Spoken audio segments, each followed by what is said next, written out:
responses to some things that people said. Just a few points, really.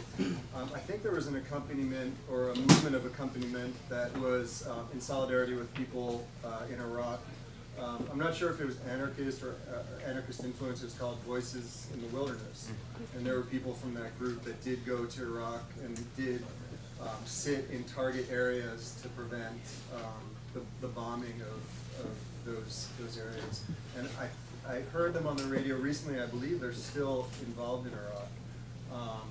Voices in the Wilderness, I think it's Kathy Kelly is one of the people there. Yeah. She's still working on that in Chicago. Yeah, it's an awesome effort. They're not in Iraq, they're in Kurdistan.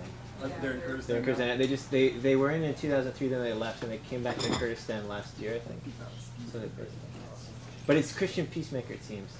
So is it out of Catholic Well, Worker? Kathy Kelly organized their first thing, but they're connected. Do they work with Catholic Worker, or is there an anarchist influence? They're definitely, yes.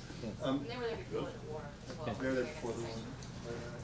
And then the other thing is there was an anarchist accompanier in the movement without land, the landless peasant movement in Brazil. I saw his video and I saw him.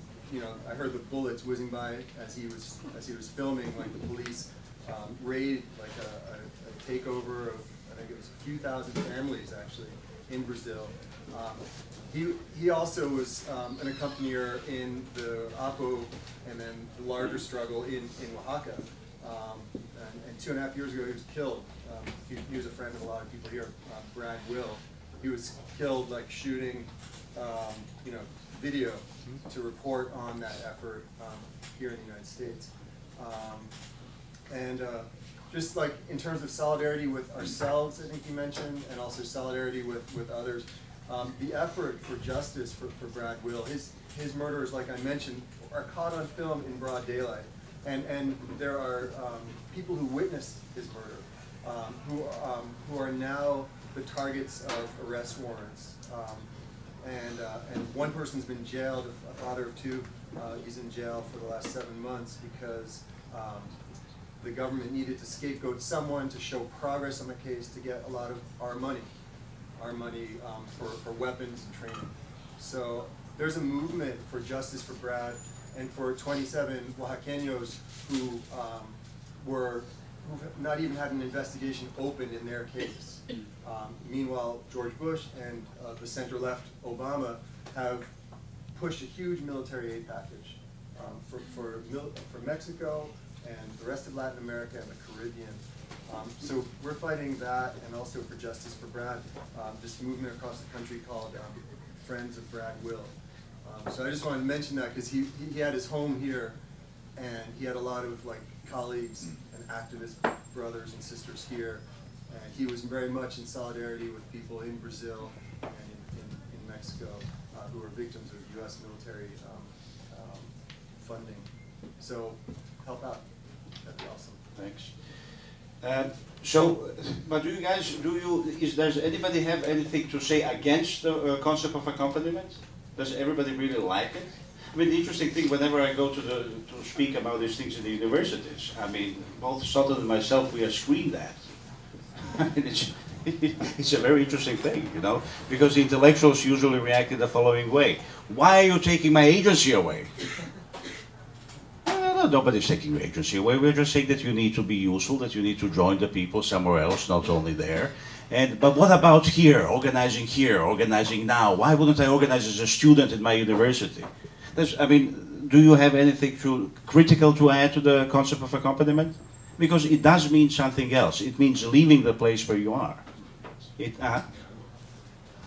This is Michael Albert, so it's going to be costly. If you pose it as a very desirable, worthy thing to do, if you're able to do it, that's great. If you pose it as the only worthwhile thing to do, then I think it's on a par with all the rest.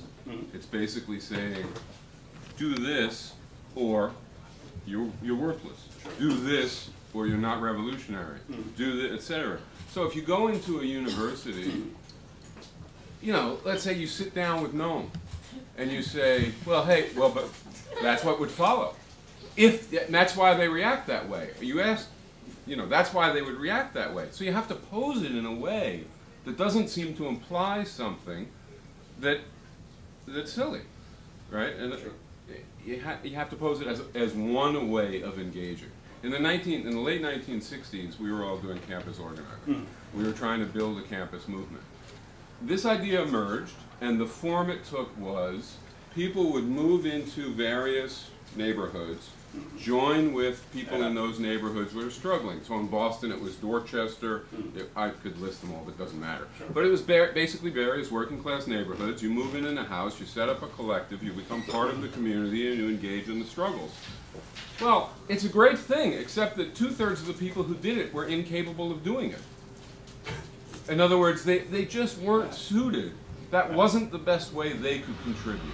And so what actually happened is a thing that could have been done well was dispensed in order to fulfill some norm of perfect revolutionary behavior that couldn't be done well by those people.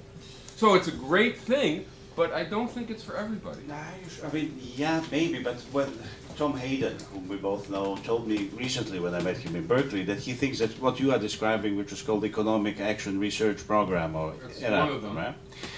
Was his greatest regret is that this thing didn't took off. That he thinks now, in retrospect, that this is something that he should have been doing, instead of rushing into anti-war organizing. So? Nothing, just saying. I mean, he's thinking... So? Well, I mean, if I remember correctly, he was the one who was pushing it, right?